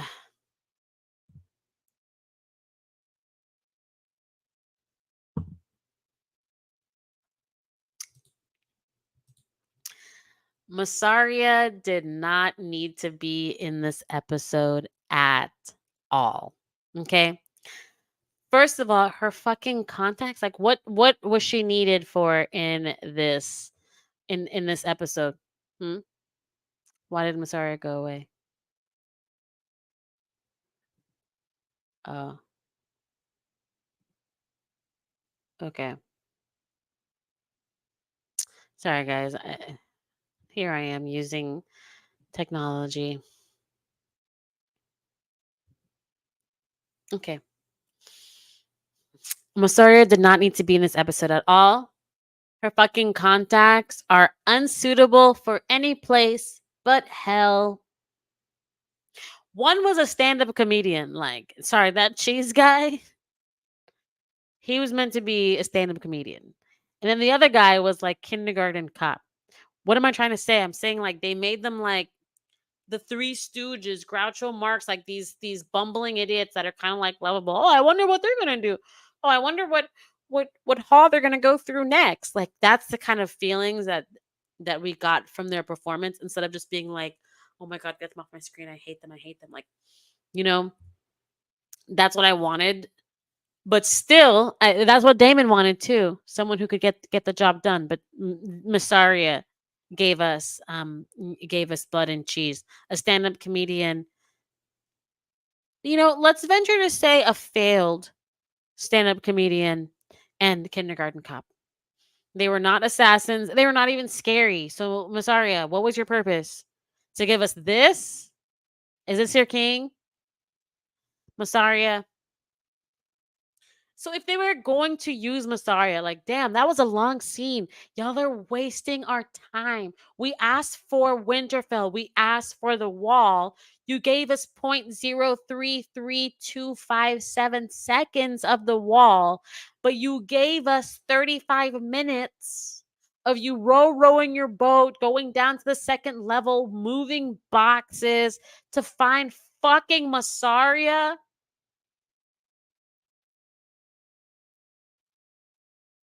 If they were going to use her, they should have given her something of substance to do. Because that's what inclusion is. We don't just want to be around as posters, we want to be part of it. We want to have substance. We want to be part of the plot. That's what it means.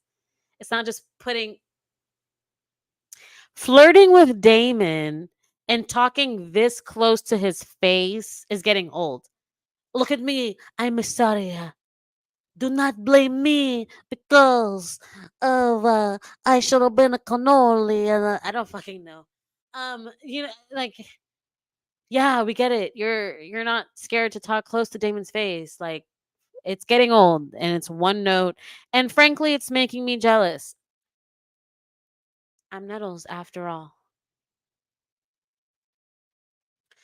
Damon could have stayed on Dragonstone and just had Mysaria arrange it all. Like I said, that would have at least given her something to do other than y'all put a little smudge of dirt on her nose right there, and then a little thing right here, put her hair back, and then y'all called that a performance. That was not worth my time. It wasn't worth my time.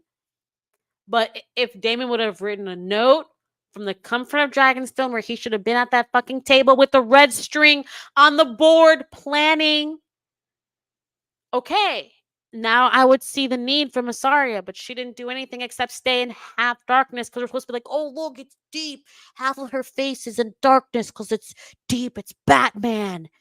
I was born in the darkness. You simply adopted it. Is that the line? Damon could have stayed on Dragonstone and have her arrange it all. Maybe we see her faceless man change and become cheese. That would have been interesting. But no, we did nothing creative with her. It's like they just wanted to show us that they had an Asian. Like, look, look, look, we have an Asian. It's the king and I, Miss Saigon. South Pacific. South Pacific. Look, look, we got one. A real live Asian. You can poke her. Come one, come all to see her. So we can use diversity as our shield for a little while longer. So when they say, oh, they didn't have any Asians, yes, we did. We had Mysaria. Yeah, but all you did was put dirt on her nose and put her in the dark room. Yeah, but we had an Asian, okay? Shall I remind you that the Valarians are black? See, black people, because we're not racist. Here's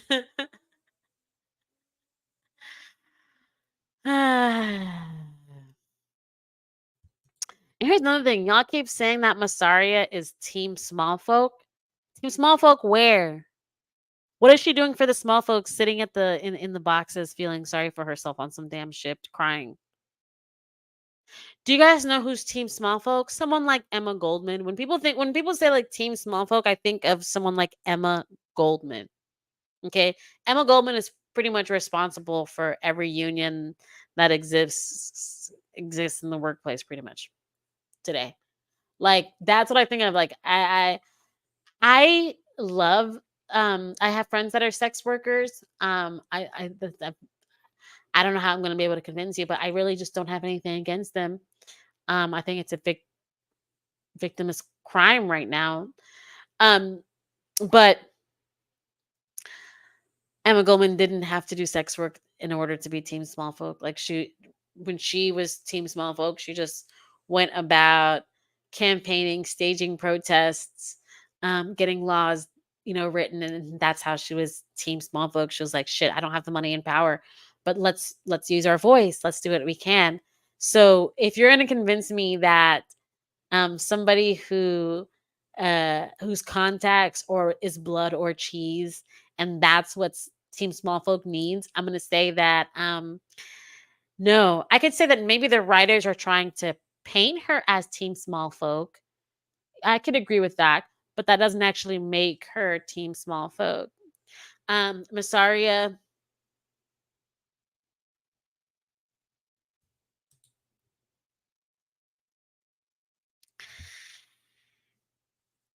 Mysaria gave us a baby killer and a dog kicker. How is this Team Small Folk? A baby killer and a dog kicker. And that's who she when you ask her for a reference, that's who she gives you for the job. And that's Team Small Folk. Emma Goldman was Team Small Folk. Mysaria is a dumb bitch with cum crust still on the corner of her lips. Get this girl out of here.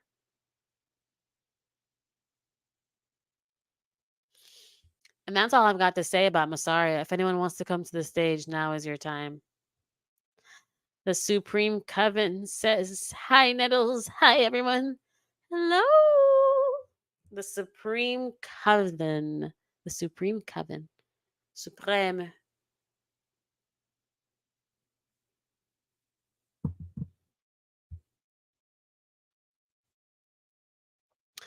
What I walk into, laughing my ass off. Come, Creston lives. I'm screaming. Look at it. Look at the picture. Those are lips that have been moisturized by cum. If no one has anything to say about Mysaria, the white worm, what's white wormy about her? Imagine, like, you could have used the same actress for Mysaria, but put her in the wig. Put her in the wig. I want to see her in the white wig. It would have looked nice. Maybe even dye her eyebrows. Oh my god, she would look ethereal. Nah, y'all were like, we got an Asian. We got an Asian on the squad. We got an Asian. So just so y'all could say that. And y'all didn't use it for shit. The accent is better. Thank you. Next. Uh-oh. Oh. It says it's the end of it, but I hold on a second. Let me sorry, I'm looking for something. Okay. I wasn't able to hold on. do, do, do, do. I have more, but the wrong thing got uploaded. Let me just see. I just have one more. There's one more. As I am going through these technical delays, let me know who you think the last person will be.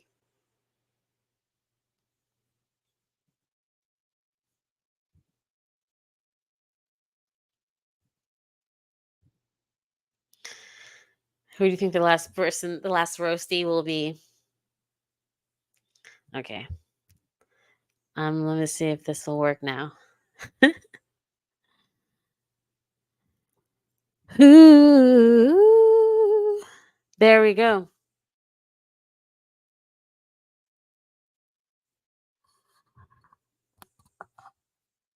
It's Otto. Listen, Otto, why are you rocking that little Nikki costume? Look at this on the left with the more blonde hair. That's him in Little Nicky, the actor Reese. On the right is him as Otto. Why are you wearing the same costume? That's my roast. Take that. Look at this. The left is him and Little Nicky. The right is him as Otto. Take that Baratheon minge mink.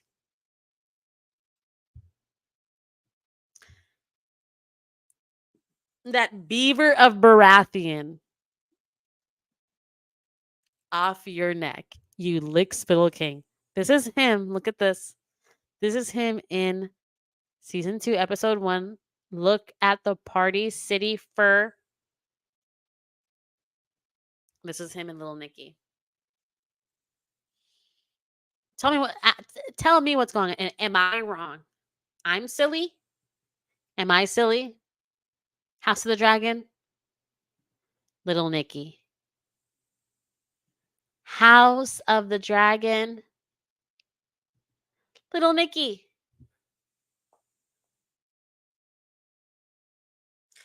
Why is this hand dressed like a pimp named Slipback?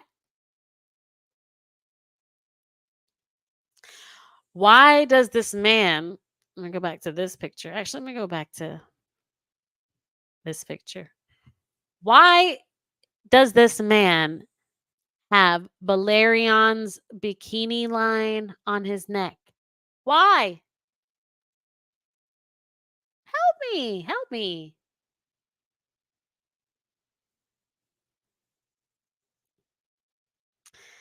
Peter Griffin says, I give him credit for keeping his wardrobe designer employed for all these years. LOL. I give him credit for nothing. Except for these laughs in my belly that make my tummy rumble. But no, as soon as I saw that, the fur, I was like, Little Nicky! So I thought I would share that with you. But that's the end of my roast for Otto. And that's the end of my roast overall. I can't believe he did this. This is crazy. I mean, but a wardrobe does say a lot about a person. If you look at Littlefinger, Otto, I mean, he's wearing, I mean, look at the drip. Look at these chains. All this stuff he does, he's trying to look like Tywin, trying to look like he fits the part, I guess. I mean, look at this. All he needs is like the pinky ring. Otherwise, he's a pimp on 7th Street smacking a hoe, telling her to get my money. The jokes write themselves. But yes, thank you guys. Thank you for coming to my roast. I'm going to start wrapping up now. Let me just kind of go through the Oh, wow. Okay. I'm going to kind of just go through the comments just to see if there's anything that I missed. But otherwise, yeah, thank you guys for joining me. So I'm going to be doing these every Saturday, I think. I hate to commit to something. I'll do them every week, a roast of the episode. I want to do it on Saturday just because then it could be like a resting place where you can come and like dump all your luggage. You've had a week of watching everyone. Oh, and I do want to say that nothing. I want to say nothing. But back to what I was saying, is that I'm thinking I'm doing it on Saturdays because so you have a week to watch Great Area, All Swift X, All Shift X, Order of the Green Hand. You could watch me on David Lightbringer's channel. We do a live right after the episode where we give kind of like our first fresh one watch takes. And then he usually drops like 2 or 3 produced videos throughout the week.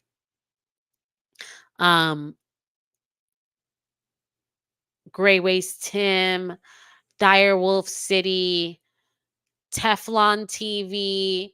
I like Fill the Issues guy. Once you've like watched Preston Jacobs, In Deep Geek, History of Westeros, Radio Westeros, whoever, all of the good ones. I support every fucking A Song of Ice and Fire YouTuber would be because everyone is worthy and everyone has good takes.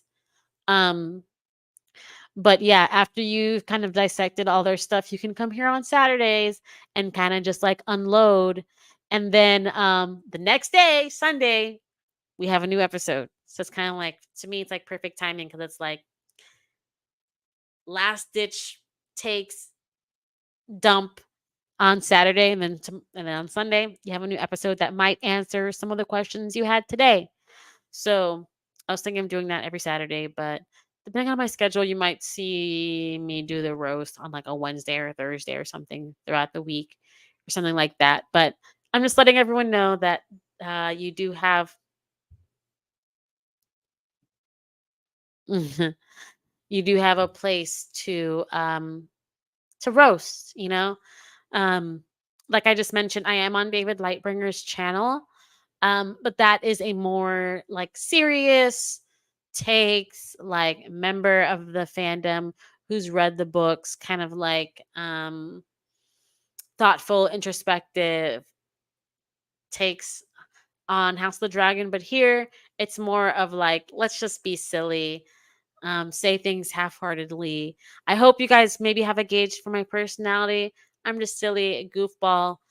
We understand that um, people who are poor or lower class or peasants have an insanely tragic life. We understand how hard it is for women and disenfranchised people and everything like that in the real world. But this is a fantasy series. So my uh corner of YouTube is a place where we just kind of say shit. Like I want you to just imagine like you're sitting on a couch with your homies and the people you trust the most, and you're just like making fun of stuff and just saying things that people are thinking but they're afraid to say, and maybe you might explore that and laugh about it. But we always know that there's a serious undertone. Um Lethal Oregano says, as originally a viewer from David's channel, I'm here for the vibe here. Thanks. Cool. Yeah. So this is like I said, yeah. Thank you. That means a lot. I'm just this is the first, I hope, of roast for the rest of the season. If it doesn't work out, it doesn't work out. But this was the first. Oh my gosh. White Chocolate Espresso says he did pimp his daughter out. So oh my gosh. That the fact, why did I not see, this is why I love YouTube, because you like iron sharpens iron. Like this is a man who pimps his daughter out to freaking leprosy Viserys. He doesn't care if you have leprosy. You can have his daughter. You can. You can. Yes. Leprosy, uh, anything, any ailments you have, you can have his daughter. Look at him. Thank you, White Chocolate Espresso. Great minds think alike. Iron sharpens iron. This is why I'm here. Sometimes I think of something and then someone thinks of it better, and I get to enjoy it and rip off of it. Boomdog Saint, this was super dope. We need more Nettles content consistently. Oh, thanks, thanks, thanks, thanks.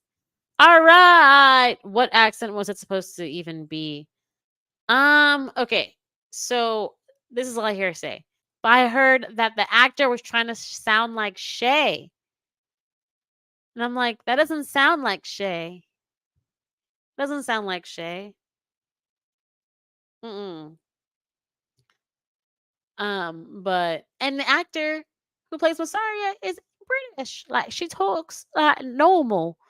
Like I was afraid in the first season to say anything about her accent because I thought, well, what if she doesn't speak English? What if that's how she actually talks?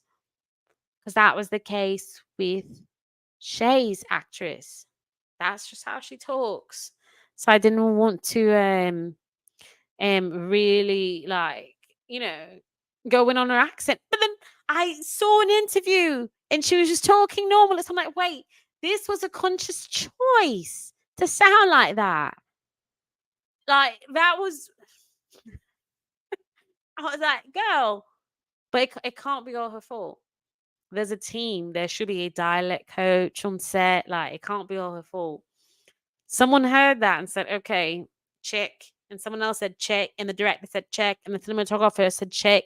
There were so many checks that her accent went through before it got to our ears. So I can't really blame her for it. But I'm very happy that she toned it down for season 2. Very. But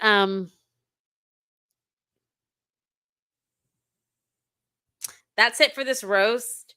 Please, if you want to see more of my shenanigans, tune in tomorrow on David Lightbringer's channel when we review episode 2, and I'm totally unspoiled. I haven't even seen, any reviews, obviously, but but no previews or behind the episodes or and stuff like that. So hopefully I'll see you at Greek Guys tonight, Nettles. I great stream.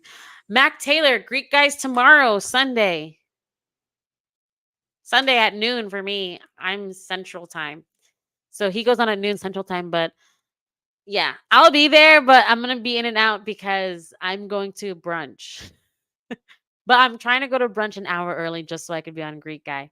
If you guys don't know, Greek Guy reacts. I love reaction channels because I love watching people react because it's kind of like the closest thing to me experiencing the show for the first time is watching other people like gasp and like be wrong about stuff and like I don't know, I just love it. And Greek Guy reacts. He's just so smart. He's like on it. He catches things that I never would have caught in a million years. Um but yeah. I don't know, Mac Taylor, just go back and look at it and for your time zone. He has like a community post up. But for me, it's noon Central Time in America.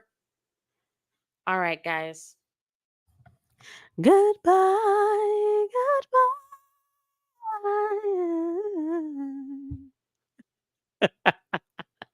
You know that level of drunk when you're like singing?